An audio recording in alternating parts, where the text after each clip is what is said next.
betapa pentingnya kita sebagai orang Islam menghargai perbedaan, menyadari bahwa orang yang berbeda adalah diciptakan oleh Tuhan yang sama.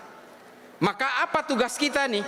Tugas kita yang Islam ini, tunjukkan dengan akhlak yang mulia dan bawakan Islam ini sebagai agama yang rahmatan lil alamin. Bukan dengan mencaci maki, bukan dengan menghujat, bukan dengan menyalah-nyalahkan, bukan dengan meneraka-nerakakan orang yang berbeda. Menganggap Islam adalah agama yang benar, tidak harus menganggap agama orang lain pasti salah dan apalagi menyalah-nyalahkan. Begitulah konsep beragama berbasis kemanusiaan, al-insaniyah qabla tadayyun, humanity before religiosity. Tolong dipahami ini, jangan sampai seperti menjadi teroris-teroris Wahabi itu. Yang dia kejar itu adalah harta, tahta, wanita, senjata. Ini yang dikatakan oleh mereka. Kalau mereka itu sudah mengejar harta lewat jaringan ini, maka dia akan bebas mendapatkan istri sebanyak-banyaknya. Jubah agama ini seringkali dikenakan oleh para penjahat supaya apa? Supaya kejahatannya terlihat terhormat.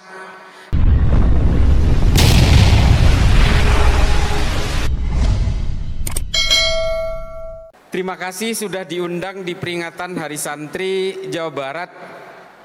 Perkenalkan, saya Islah Bahrawi.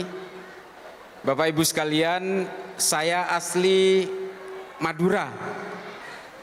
Bapak Ibu sekalian, karena ini ada ibu-ibu, biar saya ngurusin ibu-ibu dulu ini. Ibu-ibu sekalian, di Islam hari ini krisis ahli fikih perempuan. Ahli fikih perempuan ini kita hampir tidak punya sama sekali. Jadi ibu-ibu ya, hari ini hukum fikih yang mengikat ibu-ibu itu semua dirembukkan oleh laki-laki, didiskusikan oleh laki-laki, diputuskan oleh laki-laki, dan dipaksa untuk dipakai oleh kalangan laki-laki. Ini tolong disadari. Jadi jangan mau ibu-ibu sekalian jadi korban buaya-buaya darat itu. Ini memang menjadi satu kewajiban kita semua, kalangan bapak-bapak dan ibu-ibu, supaya mendorong anak-anak kita yang perempuan untuk menjadi ahli fikih hukum agama dari kalangan perempuan. Supaya apa? Supaya hukum-hukum fikih di dalam Islam itu ada yang mewakili kepentingannya perempuan. Ada satu keresahan itu, agak tinggi cerita saya ini, tapi tolong dimaknai secara bijak. Ada salah satu yang menurut saya satu-satunya, seorang penghafal Quran 30 juz, dia guru besar di Columbia University di Amerika, dia seorang Libanon, namanya Profesor Dr. Azizatul Hibri. Dia adalah satu-satunya ahli fikih perempuan yang ada di dunia ini, yang menguasai tafsir Al-Quran, sekaligus dia menjadi mufassir paling top di kalangan perempuan. Dia menjadi seorang akademisi dan menjadi pembicara dari seluruh universitas terkemuka di dunia yang mewakili kalangan perempuan.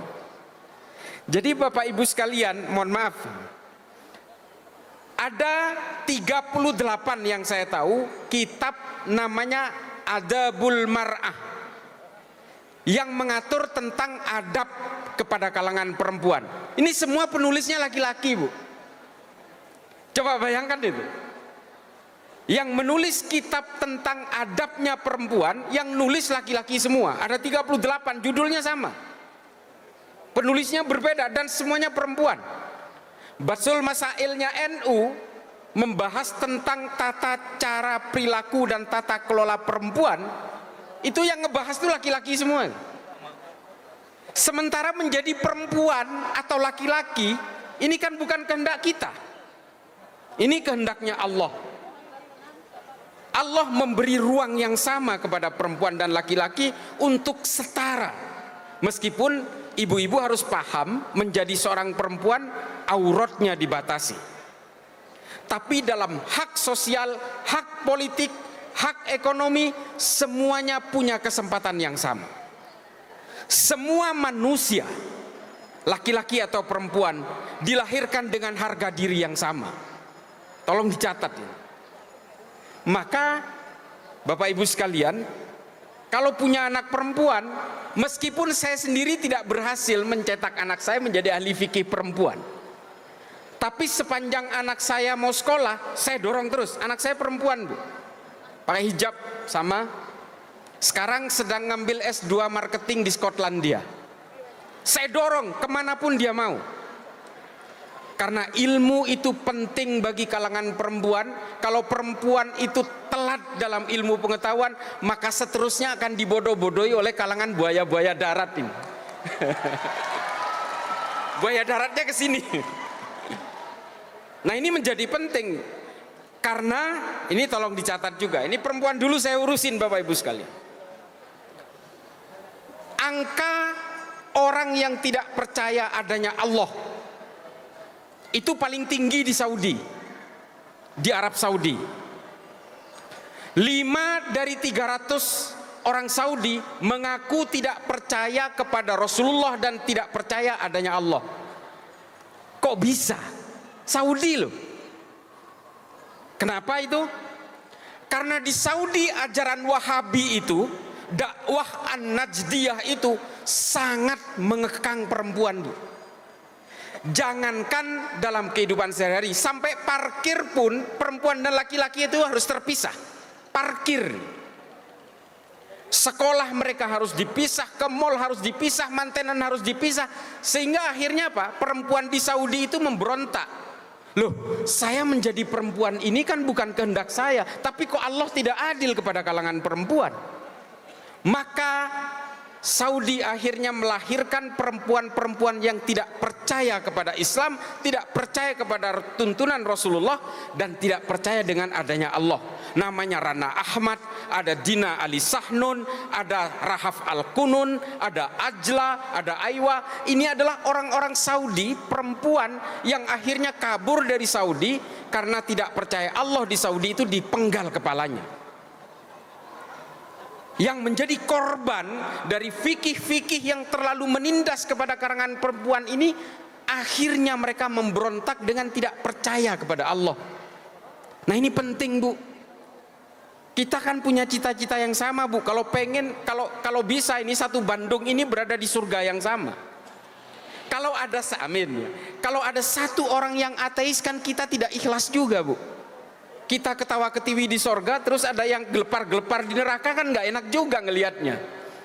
Nah, kita inginnya punya cita-cita yang sama, satu keluarga besar, satu anak keturunan kita semuanya itu akan masuk sorga. Jangan sampai ada yang ateis, jangan sampai ada yang tidak percaya kepada Allah. Ini adik-adik sekalian nih, adik-adik sekalian dari santri dan siswa sekolah. Hari ini Bapak Ibu sekalian, saya mau cerita ini soal ketidakpercayaan kepada Allah. Nanti saya hubungkan dengan bagaimana orang-orang NU harus menyikapi ini. Kalangan Nahdien harus mengikuti pola-pola supaya Islam itu tegak kembali dalam ilmu pengetahuan. Ini penting nih. Jadi Bapak Ibu sekalian, saya kemudian punya rasa penasaran, mengapa anak muda di Arab itu lebih mudah tidak percaya adanya Allah. Saya datang ke beberapa kota di Arab untuk membuktikan apa pangkal penyebabnya. Yang pertama, ternyata buku-buku yang menganjurkan ketidakpercayaan kepada Allah di Arab itu sedang naik-naiknya. Ada satu buku yang paling laris di Arab itu, judulnya The Black Hole and the Big Bang Theory of the Making of Universes. Terjemahannya gini: lubang hitam dan ledakan besar terciptanya alam semesta. Ini ditulis oleh seorang ilmuwan dari Eropa, dari Amerika, namanya Stephen Hawking. Buku ini menceritakan begini, Bu. Alam semesta ini tercipta karena hukum fisika, namanya mekanika kuantum. Terjadi karena ledakan besar akibat daya tarik listrik positif dan negatif. Sehingga kesimpulan Stephen Hawking, bapak-bapak sekalian, Allah itu nggak ada, Tuhan itu nggak ada. Bohong itu. Allah itu diciptakan oleh manusia sebagai alat penakut. Kalian kalau mau takut jangan kepada Allah, takutlah kepada CCTV katanya. Di buku itu. Kalian jangan jadi begal, jangan jadi jambret. Kalian harus takut kepada CCTV, karena CCTV lah nanti yang akan bercerita kepada polisi sehingga kamu ditangkap. Ini kata Stephen Hawking, dan buku ini laris sekali di Arab. Itulah mengapa kalau di googling ya, tingkat ateisme paling tinggi itu di Arab. Saya pernah ke Tunisia. Saya masuk ke toko buku, saya tanya, buku paling laris di Tunis ini apa? Toko bukunya namanya Le Librairie l'Islam, bahasa Prancis kalau orang sana. Saya tanya, apa paling laris? Ternyata paling laris itu buku yang ditulis oleh seorang ahli biologi dari Inggris, namanya Richard Dawkins. Judul bukunya itu kalau bahasa Indonesianya The God Delusion, angan-angan tentang Tuhan. Buku ini saya supaya nggak kaget kalau nemu buku ini besok-besok, adik-adik terutama ini, menceritakan bahwa Tuhannya manusia itu adalah urat saraf yang jumlahnya hampir 2 miliar di dalam tubuh manusia. Kalau manusia ini urat sarafnya kurang jumlahnya, dia lahirnya cacat. Kalau manusia normal itu dipenggal lehernya sampai putus, maka manusia itu pasti mati. Meski Tuhanmu mengatakan dia belum tentu mati, saya pastikan mati. Ini kata Richard Dawkins. Karena penghubung urat saraf antara otak dan sensor motorik adalah leher. Kalau lehernya kita tebas, maka manusia pasti mati 2000%. Ini kata Richard Dawkins. Maka Tuhannya manusia itu adalah urat saraf. Nah, ini yang dibaca oleh anak muda Arab, sehingga anak muda Arab itu nggak percaya kepada Allah, Bu. Ini kan bahaya kalau sampai diserap oleh anak-anak kita. Nah, persoalannya, kalau Tunis saja yang penduduknya hampir 100% beragama Islam, coba bayangkan ini, Bu, kalau masuk Islam itu ada acaranya, Bu, baca syahadat. Kalau masuk Katolik dibaptis. Kalau orang keluar dari Islam, keluar dari Katolik, keluar dari Kristen, nggak ada acaranya, Bu. Dia bisa keluar diam-diam tanpa orang lain tahu. Ini karena nggak ada sensus saja di Indonesia. Kalau di sensus orang ateis mungkin banyak banget. Karena apa? Karena santri, para ulama, para pemikir, cendekia dari kalangan agamawan hampir tidak berfungsi untuk melawan kelompok-kelompok orientalis yang seperti ini. Nggak ada yang ngelawan. Ulama Tunis, ulama Mekah, nggak ada yang ngelawan Stephen Hawking, nggak ada yang ngelawan Richard Dawkins, nggak ada yang ngelawan Daniel Dennett, nggak ada. Coba tuh, mau apa kita? Maka kemudian generasi kita bisa digerus perlahan, dan kemudian mereka tidak percaya adanya Allah, dan mereka tidak percaya adanya agama, sehingga kalau kita suruh sholat, bisa aja sholatnya pura-pura, karena di hatinya udah nggak yakin. Dan ini menimpa generasi muda di Arab. Saya nggak bisa bahasa Sunda, makanya saya nggak bisa ngelucu. Kalau bahasa Madura saya bisa. Tapi nggak apa-apa.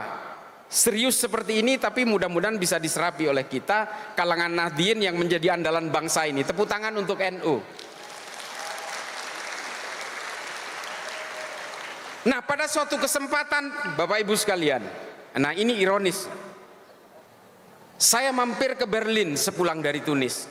Saya datang ke toko buku, saya tanya, ini direkam ini, mudah-mudahan banyak yang nonton. Saya datang ke toko buku, ada buku Islam nggak di sini? Lalu dia bilang ada, satu. Ada yang beli nggak? Nggak ada. Ya dasar Berlin, Eropa, Islamnya minoritas, oke lah. Saya lihat bukunya itu, buku terjemahan Al-Quran yang ditulis oleh seorang ahli Islam dari Tunisia, namanya Syekh Muhammad Thohir bin Ashur. Nama kitab tafsir Al-Qurannya itu At-Tahrir wa Tanwir. Saya iseng baca, Bu, Bapak Ibu sekalian. Ternyata di dalam kitab tafsir dari mufassir Syekh Muhammad Thohir bin Asyur ini, saya temukan konsep penciptaan alam semesta oleh Allah yang terjadi karena ledakan besar akibat petir dan hujan. Coba, ini kan listrik, Pak. Sama kurang lebih dengan teorinya Stephen Hawking dalam Big Bang Theory tadi. Yang disebut oleh Syekh Muhammad Thohir bin Asyur itu al-ittisal wal infisal, penyatuan dan pemecahan. Ulama kita nggak ada yang membahas ini. Makanya ajaran-ajaran yang tidak percaya Allah seperti Stephen Hawking dan Richard Dawkins tadi merajalela di Arab. Karena apa? Ulamanya diam. Ulama-ulama Saudi terutama malah sibuk dengan fikih-fikih recehan, furu'iyah, ikhtilaf yang sudah dibahas berabad-abad, nggak ada kunjung habisnya. Mereka malah lebih sibuk untuk mengharamkan maulidan, mengharamkan musik, mengharamkan wayang golek. Mereka lalai untuk menanamkan akidah kepada generasi-generasinya. Ini loh, mereka lebih sibuk untuk menyerang sesama muslim karena hanya perbedaan-perbedaan tafsir. Ini kerjaan Wahabi ini. Mereka lalai kemudian memikirkan generasi Islam supaya Islam kembali kepada ilmu pengetahuan. Yang mereka perebutkan adalah otentisitas. Saya yang paling asli. Orang-orang NU itu tercemar ajaran Hindu dan sebagainya. Seolah-olah kiai-kiai NU, para muassis Nahdlatul Ulama itu nggak ngaji semua kesan. Lah gimana? Musik aja diharamkan oleh Wahabi coba. Padahal musik ini kita bicara musik. Mohon maaf para kiai, ini mungkin saya sebenarnya hanya lebih dulu tahu kadang-kadang. Di Islam sejarah musik ini sangat panjang ibu sekalian, bapak-bapak ibu sekalian. Ada nama ulama namanya Ibrahim Al-Mausuli. Ini adalah orang pertama 80 tahun setelah Rasulullah yang mengumpulkan seluruh alat musik di Arab untuk kemudian dipentaskan di sebuah kota di Irak namanya Mosul, yang sekarang dikenal Mosul, makanya namanya Ibrahim Al-Mausuli. Dan kemudian dipentaskan juga di beberapa kota termasuk Damaskus dan Madinah. Sehingga apa? Akhirnya seorang ulama Islam namanya Al-Kindi menemukan notasi dasar musik.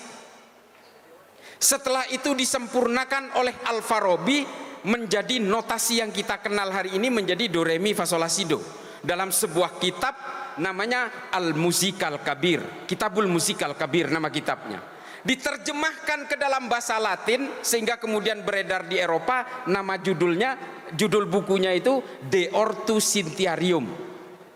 Sehingga akhirnya melahirkan musisi-musisi hebat di Eropa, Johann Sebastian Bach, Mozart, Dvorak dan sebagainya. Ini Islam bu yang memulai. Sekarang sama Wahabi diharamkan.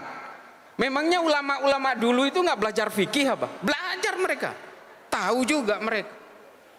Nah bapak ibu sekalian, santri jika ingin terlibat dalam peradaban manusia, ya harus memajukan ilmu pengetahuan. Kita pernah berjaya sejaya-jayanya dalam ilmu pengetahuan. Jadi bapak ibu sekalian, terutama di kalangan ibu-ibu, dorong bu, jangan dihambat-hambat. Kalau ada anak yang ingin sekolah, dorong, semangati mereka. Kalau mau nikah, nikah aja. Tapi ilmu pengetahuan kan nggak harus terhambat oleh pernikahan. Tetap aja baca buku bu. Saya itu baca buku sampai hari ini 1000 halaman per bulan minimal itu. Ini mata saya sampai remuk kayak gini.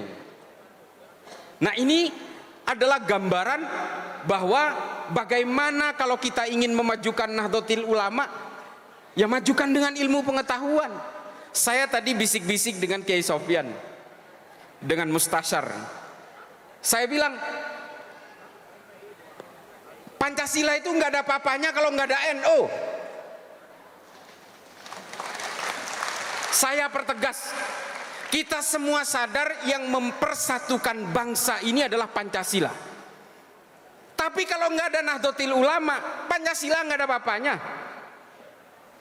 Maka kemudian orang-orang yang ingin merobohkan Indonesia itu pasti pasti ingin merobohkan Nahdlatul Ulama lebih dulu, sehingga mereka nantinya akan dengan mudahnya merobohkan Pancasila. Saya bukan karena terlalu NU, Pak, bukan. Saya ini NU tulang sumsum memang. Tapi yang menemukan teori tentang kekuatan NU di Indonesia itu seorang akademisi barat namanya Phil Caruso, yang mengatakan bahwa perekat Indonesia itu adalah Pancasila, tapi Pancasila itu nggak bakal ada apa-apanya kalau nggak ada Nahdlatul Ulama. Ini kata Phil Caruso.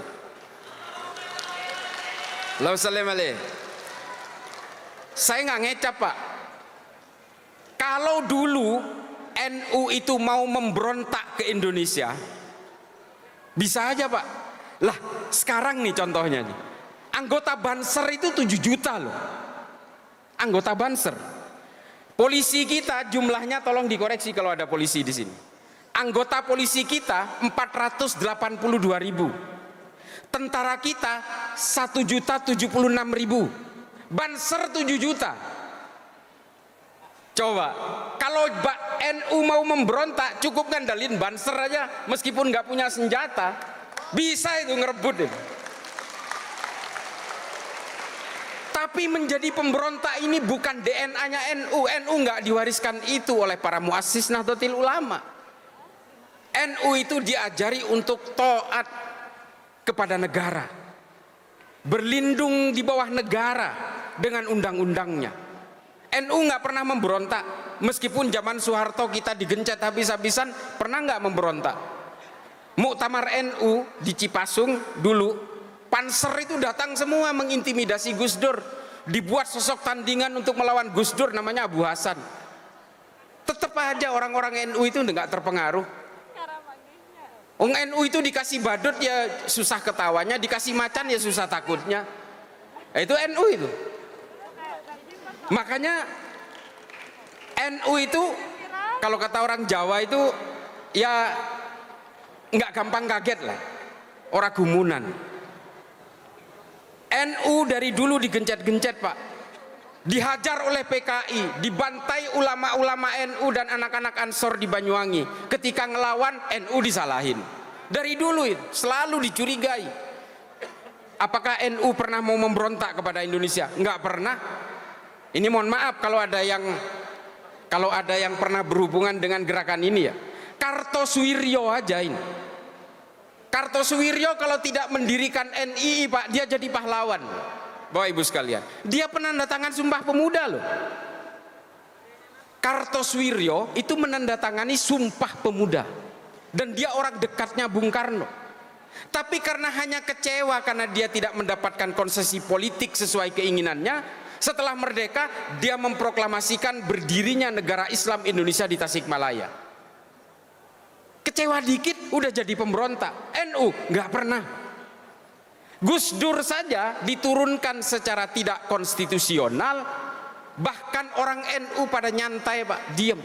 Apa? Karena kata Gus Dur, tidak ada jabatan yang perlu dibela mati-matian. Buat saya bangsa ini jauh lebih penting. Ini kata Gus Dur. Maka NU menurut Phil Caruso, saya teorinya berpegangan itu, NU adalah perekat dari berbagai perbedaan itu. Bersama Pancasila dia seiring sejalan menegakkan NKRI. Tapi tolong diingat nih, pemerintah hari ini yang sudah berganti presidennya, tolong disadari Pak Prabowo dan Gibran sebagai wakil, Pancasila nggak ada apa-apanya kalau nggak ada NU. Jangan anak tirikan NU.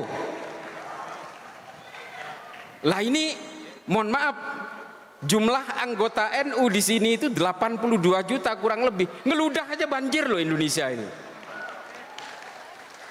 Ini nggak kaleng-kaleng. Bapak Ibu sekalian, di tengah berbagai gempuran ajaran-ajaran yang mengatakan NU ahlul bid'ah, ahlul kubur, ini orang-orang yang kufur dan tudingannya macam-macam. Mereka itu hanya ingin merobohkan Pancasila sebenarnya, makanya kita itu dipersekusi habis-habisan. Terutama orang-orang Wahabi itu. Setiap NU melakukan upaya-upaya kultural, wah dia selalu Selalu disindir, selalu dinyinyirin, biasa itu. Padahal kalau mau sadar, Bapak Ibu sekalian, hampir separuh bumi ini sudah saya datangi, Bu. Hampir separuh bumi ini pernah saya datangi. Mau Amerika Selatan, Australia aja yang saya nggak pernah. Selebihnya udah pernah saya datangi. Terutama negara-negara konflik. Mengapa negara-negara itu masih berkonflik hingga hari ini? Karena mereka nggak punya NU, Bu. Beneran ini. Ini contoh. Saya 2 tahun menjadi penasehat pemerintahan Somalia untuk menghalau gerakan radikal dan teror. 2 tahun. Satu negara Somalia itu pahamnya Wahabi Salafi semua. Satu negara. Satu negara itu sepakat tidak boleh ada gereja, tidak boleh ada orang Kristen, tidak boleh ada musik, tidak boleh ada rokok, semua mengharamkan itu semua. Satu negara sepakat. Tapi setengahnya dikuasai pemerintah, setengahnya dikuasai pemberontak yang namanya Al-Syabab. Padahal agamanya sama, alirannya sama, pahamnya sama, ijtihadnya sama, manhajnya sama, madhabnya sama. Coba bayangkan. Apalagi Indonesia yang berbeda-beda. Ini mereka nggak bisa akur. Kenapa? Ya karena nggak ada Nahdlatul Ulama itu. Setiap rapat dengan pemerintah Somalia selalu saya usulkan, kalian harus membuat organisasi yang bisa menjadi perekat dari semua itu. Seperti di Indonesia yang namanya Nahdlatul Ulama, mereka nggak sanggup. Ya sudah, saya berhenti. Saya makan gaji buta 2 tahun, Pak Kiai. Akhirnya saya berhenti karena setiap usul saya nggak diterima oleh mereka, nggak bisa diwujudkan. Daripada saya makan gaji buta, ya sudah saya berhenti aja. Lumayan sih gajinya, 25 juta sebulan. Tapi ya saya akhirnya berhenti. Karena usul saya untuk menciptakan sebuah bejana kebangsaan berbasis agama tidak pernah mereka bisa wujudkan. Mari bicara Sudan, bicara Nigeria, bicara Suriah, bicara Palestina, sama aja, Pak. Kalau di Palestina hari ini memang menjadi korban kemanusiaan dari kebiadaban Israel, yang ada adalah wadah paramiliter seperti Hamas, Al-Qassam dan sebagainya. Itu adalah pasukan perang. Tapi lembaga yang sejenis Nahdlatul Ulama nggak ada, Pak. Yang mau berdiplomasi, yang mau merajut dari segala perbedaan, itu nggak ada. Termasuk juga di Irak hari ini. Bapak Ibu sekalian, yang paling terakhir saya ingin ingatkan, Indonesia ini 17.000 pulau, ada 700 suku, ada 800 bahasa, ada 6 agama besar beserta seluruh alirannya, kurang lebih sekitar 78 aliran. Coba bayangkan betapa perbedaan itu luar biasa. Tapi Indonesia hampir 100 tahun ini masih tetap menjadi negara yang utuh, negara kesatuan Republik Indonesia. Tepuk tangan untuk NKRI. Setelah tepuk tangan saya ingatkan, karena apa? Karena Pancasila yang membuat kita semua itu menjadi utuh. Kalau Indonesia ini ada di Arab, nih Arab ya, ada Bahrain, ada Kuwait, ada Oman, ada Yordan, ada Arab Saudi, ada Yaman Utara, Yaman Selatan. Coba itu, negara perintil-perintil, negara kecil-kecil, Bu. Padahal sukunya semuanya Arab, bahasanya semuanya Arab, sama. Agamanya hampir dikatakan 98% Islam semua. Tapi mereka nggak bisa menjadi satu negara. Tuh, bandingkan. Kalau Indonesia ini ada di Arab mungkin udah pecah menjadi 12 negara, Bu. Atau mungkin 20 negara. Nah, Indonesia ini harus kita syukuri. Betapa pentingnya NU untuk merajut dari semua perbedaan itu. Kita adalah orang-orang yang tidak pernah gelisah oleh perbedaan. Kita adalah orang-orang yang tidak pernah sibuk menghitung dosa orang lain. Hijrah bagi kita adalah hijrah menghapus dosa sendiri tanpa harus gelisah oleh dosa orang lain. Ini NU nih. Jangan kayak artis-artis itu merasa hijrah terus dia menerakakan orang, ya kan? Mendosa-dosakan orang yang berbeda dengan dirinya. Jangan, NU nggak gitu. NU juga tidak gelisah oleh perbedaan agama dari orang lain. Bapak Ibu sekalian, saya ingin mengingatkan kembali, kita sebagai orang Islam, karena kita meyakini kul huwallahu ahad, Allah itu hanya satu, maka kita juga harus meyakini bahwa semua manusia apapun agamanya, apapun sukunya, diciptakan oleh Tuhan yang sama. Ibu-ibu bisa mencerna ini ya. Kita nih Islam, orang yang Kristen itu kira-kira diciptakan oleh Allah yang berbeda enggak? Enggak. Tuhannya sama, Bu, karena Tuhan hanya satu. Maka kemudian takdir-takdir kelahiran yang membedakan keimanan kita, ini ditulis oleh Habib Ali Al-Jufri dalam Al-Insaniyah Qabla Tadayyun. Orang yang kemudian menjadi berbeda suku, berbeda agama karena lahirnya yang berbeda.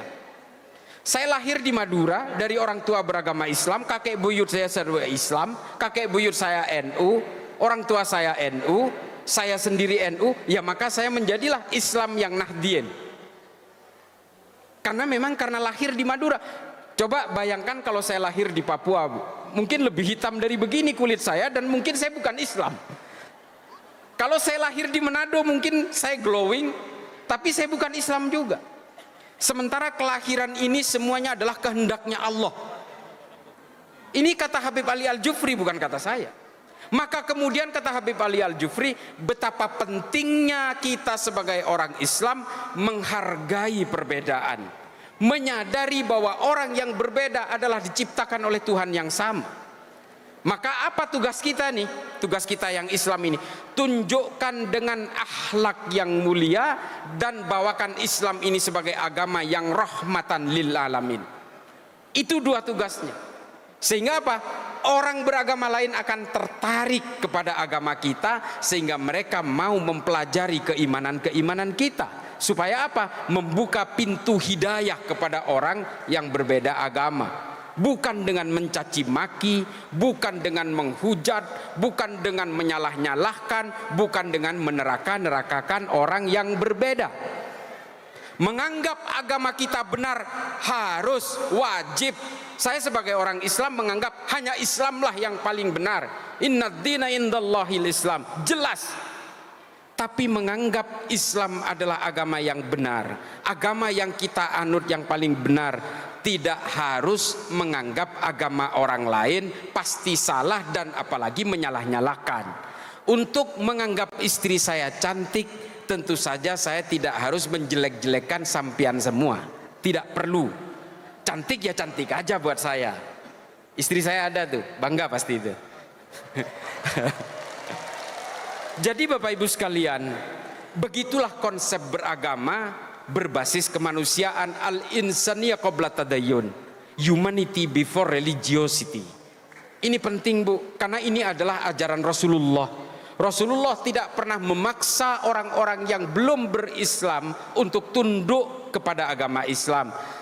Rasulullah tidak pernah ada riwayatnya satupun di dalam kitab-kitab sejarah, At-Tabari, Imam As-Suyuti, Al-Mas'udi, Ibnu Katsir, Ibnu Athir, Ibnu Khaldun, tidak pernah menceritakan bagaimana Rasulullah memaksakan orang untuk menjadi Islam. Tidak. Rasulullah menyebarkan Islam itu dengan kedamaian, dengan kemanusiaan. Banyak kisahnya, nggak perlu saya kisah-kisahkan soal ini.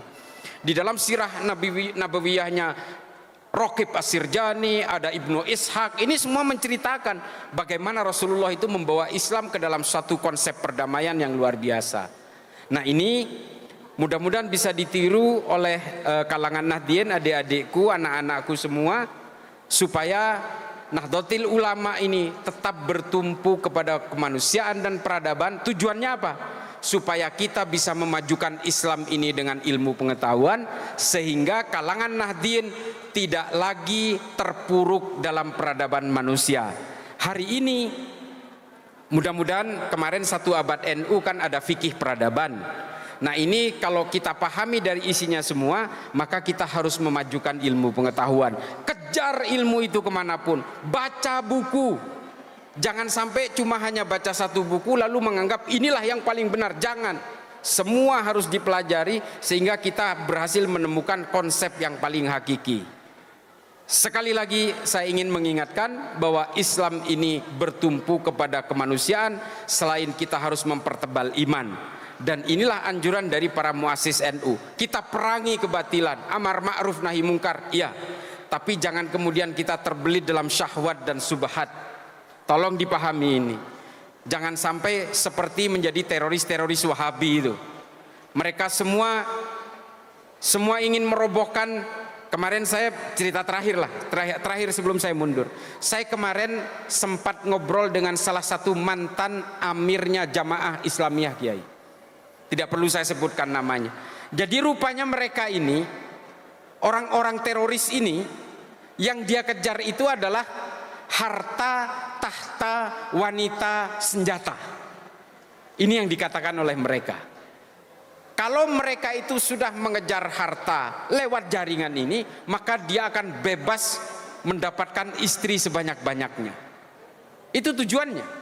Dan kalau sudah semuanya didapat, dia akan mendapatkan senjata sebagai simbol dari superioritasnya dia. Kan akhirnya apa? Dia membunuh orang, ngebom Polsek Astana Anyar, ngebom di Cicendo segala macam.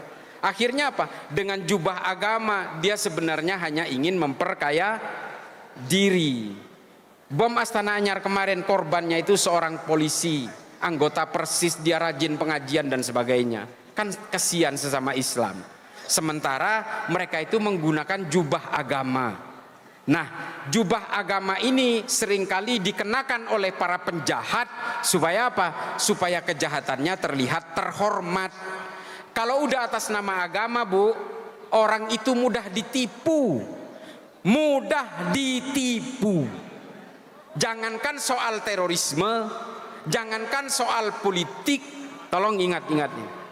Bahkan investasi bodong atas nama agama pun sering kita menjadi korban penipuan. Arisan syariah sering menjadi korban penipuan kita-kita ini. Kampung syariah, kampung kurma, travel biro segala macam.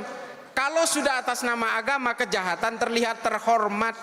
Makanya kita beragama juga harus menggunakan rasionalitas berpikir, ad-dinul aqli. Jangan lalai dengan akal, karena agama ini juga dibangun dengan konstruksi akal yang sehat.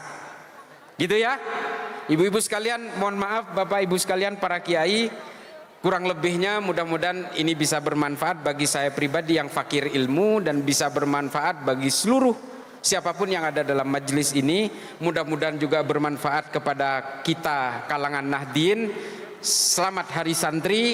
Kita yang mantan-mantan santri ini juga ikut bergembira. Terima kasih kepada pemerintahan sebelumnya yang telah menetapkan 22 Oktober sebagai Hari Santri. Sangat mengapresiasi sekali.